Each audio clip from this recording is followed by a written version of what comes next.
शीतल sir, ये जो पूरी 1 महीने की हम जो कहा कि जो ऑपरेशन सिंदूर था, महीना भर पूरा हो चुका है। सवाल बहुत सारे अनुत्तरित हैं, नहीं मिले हैं और जो अंतर्राष्ट्रीय स्तर पर हमारी जिस तरीके से शीशा-लेदर हुई है, सारा कुछ एक्सपोज़र हो चुका है और अब तो ये भी निकल कर आ गया है जिस तरीके से विजय माल्या अब प्रकट हुए हैं और विजय माल्या ने जो चीज़ें कही हैं, तो हर मोर्चे पर तकलीफ, कठिनाइयाँ दिखती हैं, लेकिन मोदी जी अपनी जिद पे अड़े हैं। संसद का सत्र नहीं बुलाना है, नहीं बुलाना है। आपने 47 दिन पहले वो जो वर्षाकालीन सत्र है उसकी घोषणा कर दी। आपका मंतव्य साफ है, कहीं कोई उत्तर नहीं आना है। ये जो पूरी स्थिति है, इस पर आरंभिक नोट शीतल पी सिंह आपका। देखिए, ये जो पूरा प्रसंग है, ये धीरे-धीरे बूमरैंग तो एक बार तो बहुत तेजी से किया था जब सीज फायर जिस रात को हम लोगों ने किया है, और वो सुबह जब ट्वीट आ गया ट्रंप का पहले, उसके बाद सीज फायर हुआ। वो दिन तो बहुत भारतीय जनमानस है उसके लिए बहुत एक धक्के का दिन था, क्योंकि पूरा देश जो है इस मामले में एकजुट था। जिस तरह की घटना पहलगाम में हुई थी, उसको लेके बहुत क्रोध था लोगों में, जायज क्रोध था। और उस क्रोध की परिणति में उस समय की जो परिस्थिति थी उसको राजनीतिक रूप से भुनाने के लिए जो भी चीज तय की गई सरकार के द्वारा, उसको उस समय कोई विपक्ष का आदमी बोल भी नहीं सकता था और बोला भी नहीं। सबने एक तरफा समर्थन दिया कि सरकार जो भी चाहती है वो करे, बल्कि करके दिखाए।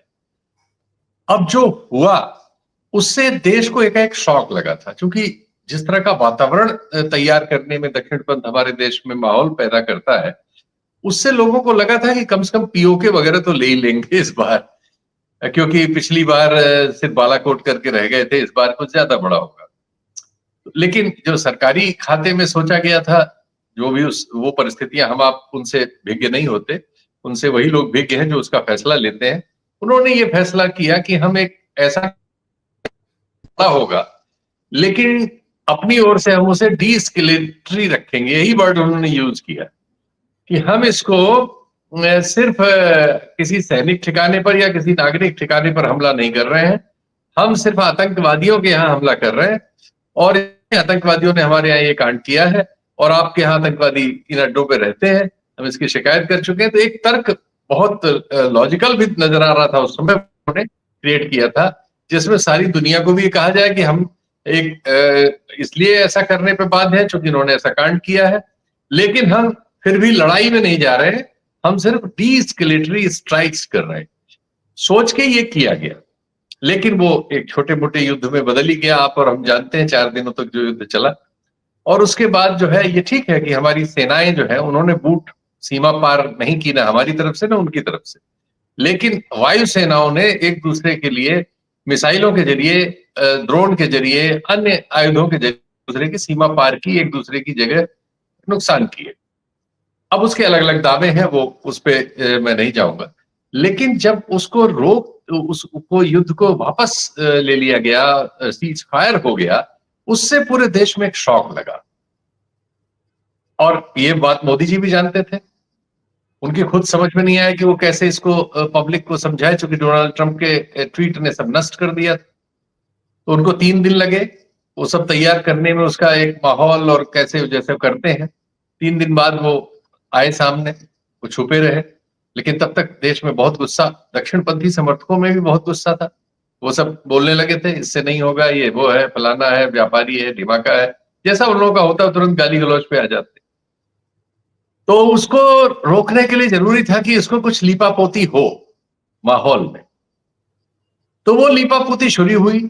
लेकिन उस समय तक हमारी कई चीजें एक्सपोज हो गई। एक तो ये एक्सपोज हुई कि दुनिया हमारे साथ इस समय कोई नहीं, हम ताइवान, अफगानिस्तान और इजराइल जैसे देशों के, जिसमें से कई तो ऐसे हैं, ताइवान तो कोई देश ही नहीं, उस तरह से दुनिया उसको मानती नहीं। अफगानिस्तान को अभी देश के रूप में स्वीकृति चाहिए। इजराइल एक ऐसा देश है जिसके खिलाफ यूनाइटेड नेशंस के सबसे ज्यादा आदेश है उनके विरुद्ध, और उनके खिलाफ अंतर्राष्ट्रीय न्यायालय में, क्रिमिनल कोर्ट में मतलब उनके नेताओं के विरुद्ध कार्रवाई है, वो सार्वजनिक उस तरह से नहीं जा सकते।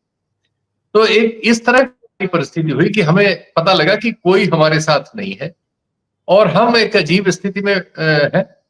ये तो हमारी स्थिति हुई। लेकिन ये चीज और एक्सपोज ना हो तो तुरंत ये किया गया कि सारे दलों के सांसदों को मिला के उनको विदेशों में विदेश यात्रा पे भेज दिया गया और एएनआई को लगा दिया गया कि उनसे संबंधित खबरें रोज प्रसारित कीजिए। फिर जो सोशल मीडिया पे इनका स्ट्रक्चर है उसने सब परोसना शुरू किया। जो इनके पास जनरल कर्नल है उन लोगों ने तमाम बोलना शुरू किया कि हमने ये मारा वो मारा, ऐसा नहीं है, हमने वो मार दिया वो कर दिया। लेकिन लोगों में वो खबर भी आ रही थी कि जिस रात सीज फायर हुआ उस रात ही पूरे बॉर्डर पे फायरिंग हो रही थी। सुबह पाकिस्तान की ओर से हो रही थी, हमारी एजेंसियां बता रही थी। उसी दिन त्राल में मुठभेड़ हुई आतंकवादियों से, उसके 4 दिन बाद किश्तवाड़ में मुठभेड़ हुई। तो ये सब जो हमने किया था, किया किस लिए था? पाकिस्तान पे हम कब्जे के लिए गए नहीं, हम डीएस्केलेटरी स्ट्राइक कर रहे थे। अगर हम आतंकवाद को रोकने के लिए गए तो क्या आतंकवाद रुका? वो न बालाकोट से रुका था और न पहलगाम के बाद इस ऑपरेशन सिंदूर से रुका।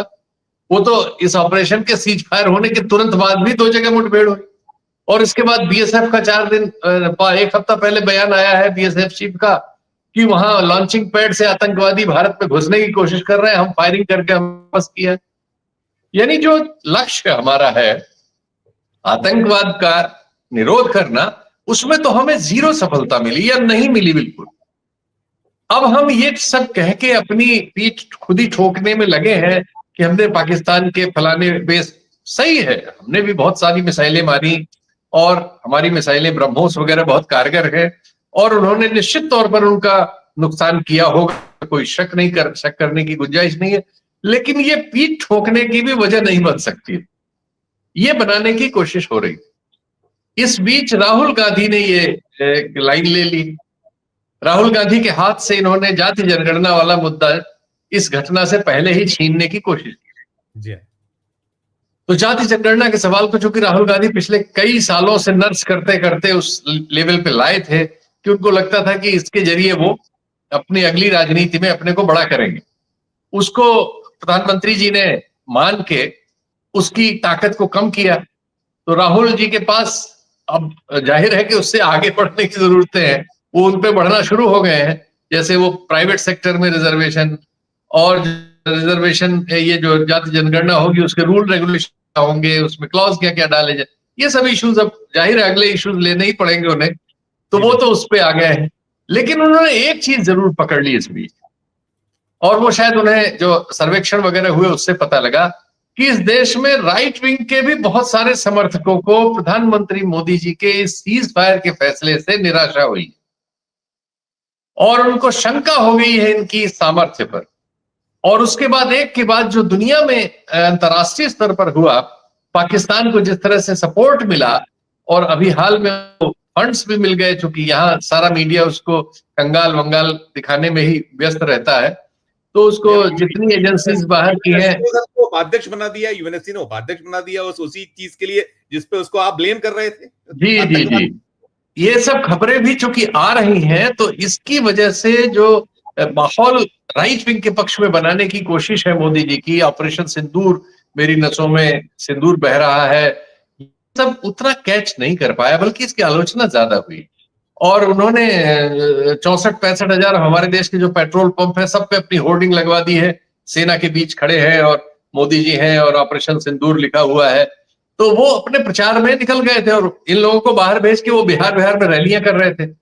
इसको पकड़ कांग्रेस के राहुल गांधी और उनकी टीम ने, और उन्होंने, हालांकि ये थोड़ा सा ओवर हो जाता है, लेकिन उन्होंने नरेंद्र सरेंडर जो चलाया है, ये सोशल मीडिया पे मैं देख रहा हूं, इसका इंस्टाग्राम से लेके एक्स सब में ये चर्चा, चाहे राहुल गांधी को गाली देते हुए और चाहे राहुल गांधी को सही ठहराते हुए, चल रही है बड़ी जोर से। ये चीज कैच कर गई है या कैच कर सकने का मादा रखती है, ऐसा राजनीतिक विश्लेषकों को भी, इनके लिए थिंक टैंक होगा बीजेपी का, उनकी समझ में है। तो वो इससे उबरना चाहते हैं, लेकिन क्या परिस्थितियां जमीन पर ऐसी हैं कि वो इससे उबर लेंगे, देखते हैं इसमें क्या होता है। हालांकि बिहार में उनके लिए परिस्थितियां उनके अनुकूल है बहुत सारे कारणों से, तो मैं ये नहीं समझता कि बिहार में कोई उलटफेर बहुत बड़ा होने वाला है।